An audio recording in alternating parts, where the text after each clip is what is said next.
My name is Emily Ditmore. I was supposed to be an ordinary housewife who could be found anywhere. I have no idea how things turned out the way they did. The newly built house I was living in is no longer in my possession. The company where I used to work is gone, and a new house is being built in its place. I live more than 100 miles away from my former residence, all by myself. In just a little over a year, my life has changed drastically. Despite the sorrow, my mind is somehow refreshed and clear. Something tumultuous happened in my life. I turned 50 this year. Most women in their 50s would be enjoying a second life with their husbands after their children have become independent, or having new pleasures after the birth of grandchild. Others may be enjoying solitary life to the fullest. As for me, I was working for a wholesale company owned by my ex-husband, whom I married when I was 25 years old. It was originally started by my father-in-law, who passed away 10 years after we were married. My husband Scott, who was 35 at the time, took over the company. I had a different job that I had been working for a long time, but I resigned at the same time he took over the family business. We decided to run the company together as a couple. There was no hesitation in me. I thought it was normal for a married couple to support each other.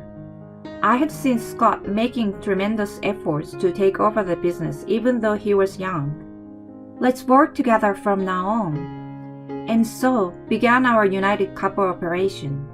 There were 7 employees besides us, and 2 part-timers for a total of 11. Since Scott took over, sales had been increasing every year, albeit slightly.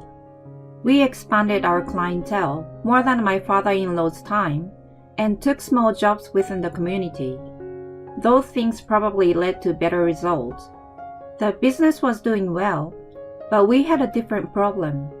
That was, we couldn't afford any more treatment. We were unable to conceive. The cause was somewhat mutual, but we were told that it was manageable with treatment. No matter how hard we tried, from the time I was 30 until 40 for 10 years, the stork never came. Considering our age, we discontinued treatment at 40. We made a decision to be happy with the 2 of us. Scott understood, and although it was hard for me, too, I had given up. And yet, "What? You can't give me a grandchild? What about the heir? I can't be a grandmother? How are you going to take a blame for my son not being able to be a father because of you? Shame on you for abandoning your duty as a woman." My mother-in-law Jackie was the kind of person who said things like that to rub salt in my wounds. We had a relatively good relationship in the beginning. "I wanted to have a daughter, but I couldn't. So I consider you as my daughter." She was sweet and treated me like her own. Our relationship deteriorated when I started going to infertility treatment. "Why does it cost so much money to have a baby?" She was in a state of disgust. At that time, infertility treatment was not covered by insurance and was indeed expensive. She was, to put it nicely, thrifty and careful, or, to put it worse, a cheapskate.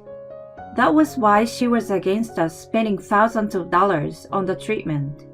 She even pressured me to have a boy if I was to spend that kind of money. When she received a notice of termination of the treatment, she went into a rage. She told me to get a divorce and move out, and called me a social misfit and an unfit woman. If Scott had not been there, I wonder what would have happened to me. It gave me a shiver up my spine. Despite what happened, Scott never mentioned a divorce. "Keep us a good work for the company." He relied on me to continue doing my best. Our marriage was still going strong. One incident changed all that. Scott came home from work and excitedly showed me a flyer. "A newly built house? 15 minutes drive to the shopping center. 3 bedrooms with a big yard, and a 2-car garage. Wow, it's a pretty nice house. Despite the good location and perfect size, the real estate company was struggling to find a buyer. What was going on with such a nice house? Hey honey, let's buy this house. I'd love to, but can we get a good mortgage at our age? I'm going to ask the bank tomorrow. The monthly loan will be tough, but our business is stable. I'm sure we can pay it off. It was true that the loan payment was going to be tough. I agreed with Scott, who was enthusiastic about the idea, that it was a small price to pay for a place where we could live in peace for the rest of our lives. We could get rid of our rental living and have a house of our own. It was pretty exciting. Once we decided, everything fell into place quickly. Scott talked with the bank and easily obtained a loan. How did you get a loan? I have a good credit score, so I managed to get a 15-year. Considering his age, it was the best he could get. I will leave the household finances to you as before. I will focus on increasing the company's sales to repay the loan. Got it. We'll do our best. And so we became house owners. At about the same time we bought the house, that infectious virus broke out on a global scale. We were greatly impacted by it. Our business partners were forced to close their offices, and because of that, our business dropped drastically. We stayed home more often, as there were fewer days with work. We thought that we just needed to be a little patient. We discussed how we would go through this, but then one day, "Emily, open the door!" My evil mother-in-law came to see us. She took an hour by train to come all the way to our house, even though we were being told to refrain from going out. She didn't seem to have any purpose for her visit. "It's so hard to breathe wearing a mask every day." Ever since we moved into our new house, she had been visiting us frequently.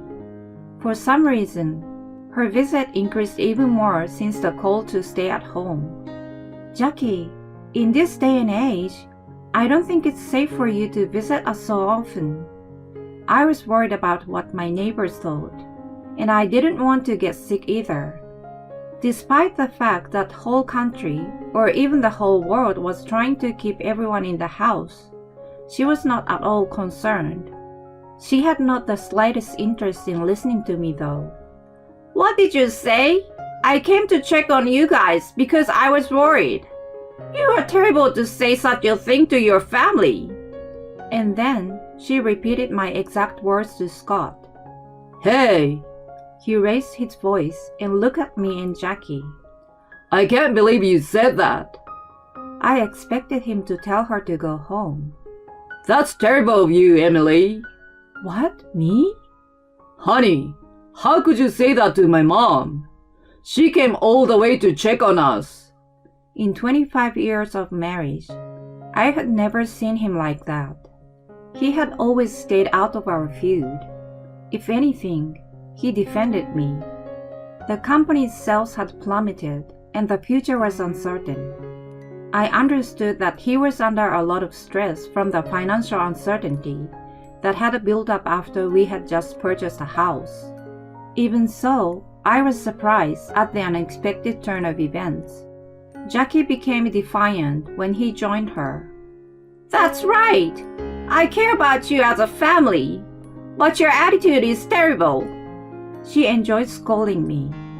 Then, Scott uttered something ridiculous. Mom, you're the kindest person I've ever met. I'm not sure if Emily and I can stay married in the future. If the company goes under, I don't think we'll be able to pay the mortgage. I can't sleep at night thinking about it, but she's so cold to me. Don't worry, I will take care of it. Don't worry. Yeah, thanks, Mom. What did he mean by I was cold? Okay, even if I disregarded that, I couldn't ignore that a middle-aged man was pouting like a baby. I felt more creeped out than angry. I felt a shiver running down my spine, being reminded of the mother complex character in a comedy skit. From then on, he became completely brainwashed by Jackie. She came over every day without notice and stayed beside Scott the whole time. A wife is not a part of the family after all. The only people you can trust are your blood relatives. Yes, that's right, Mom. Thanks to you, I feel like I can do my best from now on. The mother and son holding hands. What a wonderful love between parent and child. Jackie was like a virus. As she visited us every day, slowly but surely, Scott's mind was eaten away.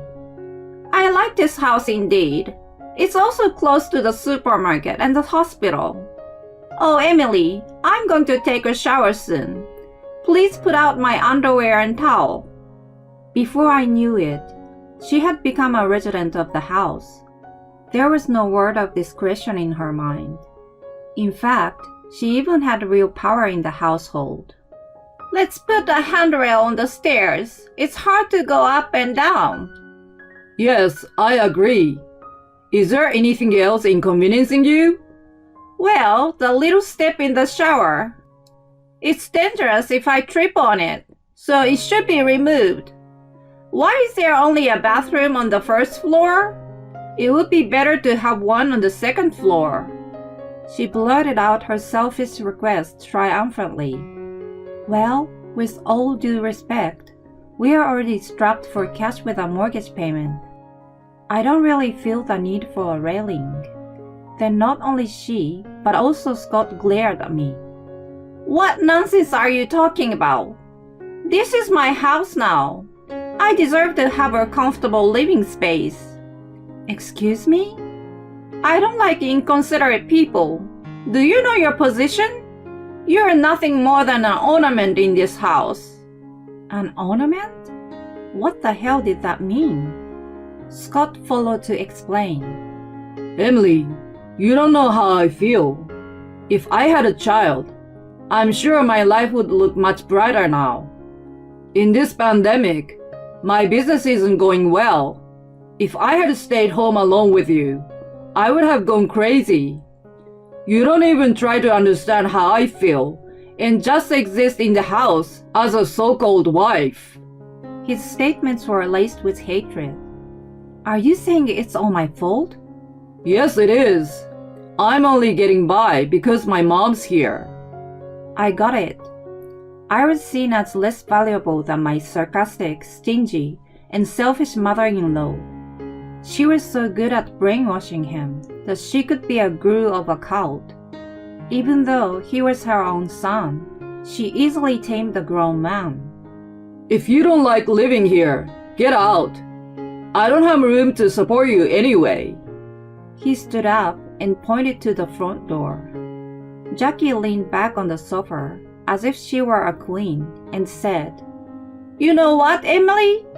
You should learn to be kind to your husband and his mother. Maybe that's why you couldn't have a baby. That had nothing to do with it. Her last comment put a dagger in my heart that had been somehow managing to hold on. That was the only time that I had ever cried until the tears dried out. The next day and the day after that, no matter how many times I wiped away the overflowing tears, my heart was heavy.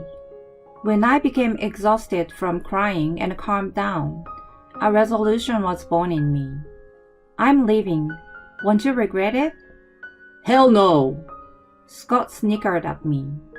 Okay. I made up my mind then. I'm ready to say goodbye to you. At that moment, I became a warrior. I packed my bags and left the house immediately. I will never work at your company again. Jackie was at the door to see me off. Don't ever come back. Here's a parting gift.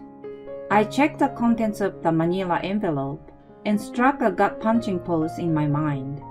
I nodded slightly to her in a graceful manner and left the place. I had kept my savings from my single days and an inheritance of my parents, who had passed away 10 years before. I was able to get a place to live, and took time to think about what to do next. Just a few months after I left. Hey, what have you done? What are you talking about? Scott came to me in a panic. I grinned in my mind.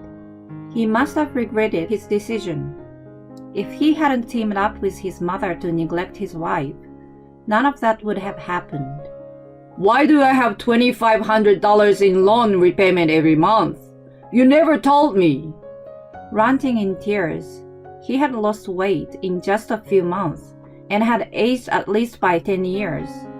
Look, we were going to pay off the $400,000 loan in 15 years. Of course, we have to pay back that much every month. But it was $1,300 until now, right? Why the sudden doubling? Can you use your brain sometimes? I don't live in that house, so why should I keep paying? What? Why do you think it's normal for me to pay the mortgage when I don't even live there? Do you think that just because I'm your wife, I'm obligated to pay for it? But you're my wife. He must have thought that wives were slaves or something. Well, I thought to hear him out. The orders have stopped coming in at once. I knew it was inevitable in this situation, but I received almost no order last month. Even some of our old clients have cut me off. Oh yeah, I know. Those are stores in the shopping center and a supermarket in front of the station, right? You know about that? Of course I knew. The clients politely called me and told me that they were sorry, but they were going to quit using his service. I even laughed when I heard their reason. How did you find out? I pity you for having your business ruined by your own mother. What does my mom have to do with it? It was simple. Jackie bad-mouthed me in the neighborhood, at the supermarket, at the hospital, and everywhere. In the unusual pandemic situation, it was normal to be careful when talking with people, and yet, she was cursing me out in a loud and vulgar manner. She even tried to go to the neighbor's house to have a chit-chat. She did whatever she wanted. Because of her, he himself and even the company's credibility deteriorated. A man who kicks out his wife, who has supported the business and protect his crazy mother is not worthy of trust. We have taken every precaution to avoid catching the virus, but that old woman had ruined it. I informed the clients who called me. The company may not be around much longer. Coming from someone who was involved in the management, they took my words seriously and stopped dealing with Scott's business. There was more disaster for him. The employees are leaving one after another. We don't have enough staff to look for new clients. It's inevitable since the company is on the verge of collapse, isn't it? They have lives to lead, and they don't want to go down together. But that's so heartless. I decided not to harm him anymore, and kept quiet about his employees who had asked me for advice about resigning. One of them even told me that they were not so stupid as to follow a boss who kicked his wife out at the behest of such an evil mother. I guess that it wasn't necessary to mention to him. What am I going to do? What should I do now? I have no clue. I didn't do anything wrong, but somehow things are getting worse. Why is that? Well, if you didn't do anything wrong, why can't things work out? I repeated back his words, and he grew impatient and angry. How can you act like this have nothing to do with you? What a heartless woman you are when your husband is such trouble. I had finally reached the limit of my patience with him, who was egocentric and insensitive. You know, who made me such a heartless wife? Didn't you and your mother turn me into your enemy? Are you stupid for dreaming that I will always be on your side? Stupid? Yes, you're brainless. I'm the same as your employees. I'm not going to fall with you. Then I showed him something I had been keeping for a long time. I'm finally going to file this. It was a petition for divorce Jackie had given me as a parting gift. How did you get that? Your mother gave it to me. I really appreciate her for this one. She gave me an ace in the hole. Wait, I wrote that as a joke and didn't mean it. His lamentations were in vain. With a piece of paper, we were going to be strangers. In the end, he had to let go of that company. He couldn't pay the mortgage on the house and paid the remaining debt with the money from the sale. I heard it wasn't enough and he was working to pay back the loan. The relationship between him and his mother deteriorated. When he came out from her brainwashing, he blamed her to the extreme. My life is ruined because of you. If it weren't for you, you witch! How dare you call me that? I'm your mother! Because of you, I lost Emily and my company. You're a witch. What are you talking about? You hated her too. It's not just my fault.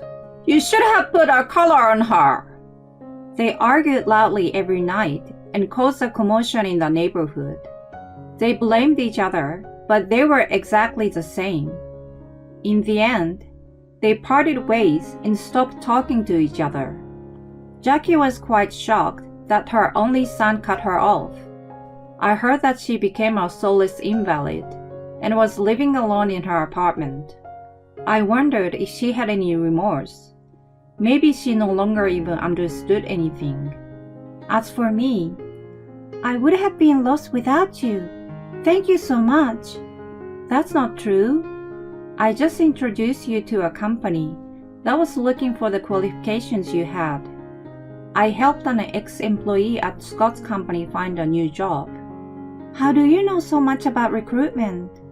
Before I started helping Scott, I worked for an HR consulting firm. That was already 15 years ago. I'm glad I got certified back then. I never thought it would be so useful. I'm now working as a career consultant. My job is to help clients to find suitable jobs, but that's not all. There are people who have to work for various reasons in the world. I'm a housewife, but my husband is having an affair. I thought I can't go on like this. I'm hoping to find a job and become independent. Many desperate people come to me for advice. My job is to think together with such clients and find the best option for them. I never say things like, "Your husband is a jerk. You should leave right now." A consultant's job is to listen to what they have to say and to be close to their thoughts and feelings. However, it is also my nature as a middle-aged woman to want to say, "Just get a divorce. You will feel so much better like me." I got kicked out by my ex-husband of 25 years, lost my job, and then divorced. I may look pitiful in people's eye, but I don't feel sad. In fact, I feel happy. The reason for this is, thank you for listening to me. I'm going to start a new life. I have clients who appreciate me.